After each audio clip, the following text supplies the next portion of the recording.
প্রিয়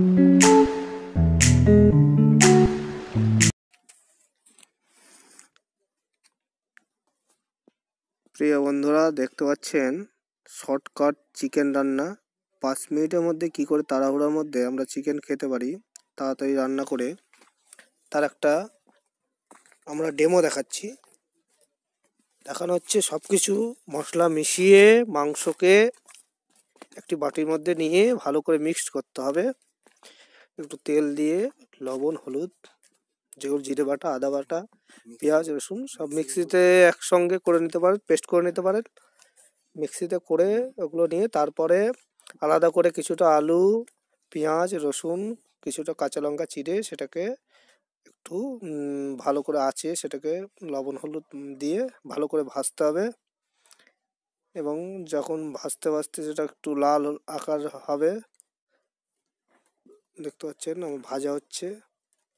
এবং খড়ির আঁচে রান্না করলে খুবই সুস্বাদু হয়, আমরা জানি, গ্যাসের থেকেও। এদিকে আবার মিক্সড করা হচ্ছে, এদিকে আমাদের কাজ চলছে ভাজা, যেগুলো আমরা পেঁয়াজ, রসুন, আলু, নতুন আলু একসঙ্গে দিয়ে সেটাকে ভালো করে ভাজা হচ্ছে। এবার মাংসগুলোকে ভালো করে মিক্সড করার পর তার মধ্যে ঢেলে দিয়ে আগুন ভালো করে জাল দিয়ে সেটাকে অনেকক্ষণ ধরে নাড়াঘাটা করতে হবে, মিক্সড করতে হবে পেঁয়াজ রসুনগুলোকে ভালো করে মাংসের সঙ্গে। দেখতে পাচ্ছেন সেটা খুবই ডিপ আঁচে রান্না হচ্ছে আমাদের, দগদগা আছে, কারণ আমাদের সময় খুব কম। 5 মিনিটে রান্না করতে গেলে খুব ডিপ জাল দিতে হবে সবকিছু।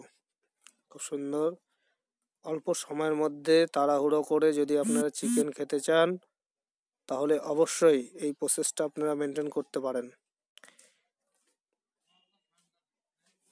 সাউন্ড মনে বন্ধ করা নাই তোর। এবার কিছুটা মাংসটা যখন ভাজা ভাজা হবে তারপরে সেটাকে ভালো করে ঘাঁটতে হবে একটু তেল দিয়ে, বেশি একটু তেল দিতে হবে, সরষের তেল দিয়ে ভালো করে মাংসটাকে ভাজা ভাজা করতে হবে। যখন মাংসটা সেদ্ধ হয়ে যাবে, এখনো কিন্তু আমরা ঝোল দিইনি, মানে জল দিইনি, ঠিক আছে? দেখতে পাচ্ছেন মাংসটা দেখানো হচ্ছে। মাংসটা প্রিপেয়ার হয়ে যাবে পুরোপুরিভাবে, তারপরে আমরা কিছুটা হালকা করে জল দিয়ে একটু ফুটিয়েই নামিয়ে নেব, তাহলেই হয়ে যাবে আমাদের অতি দ্রুত চিকেন রান্না।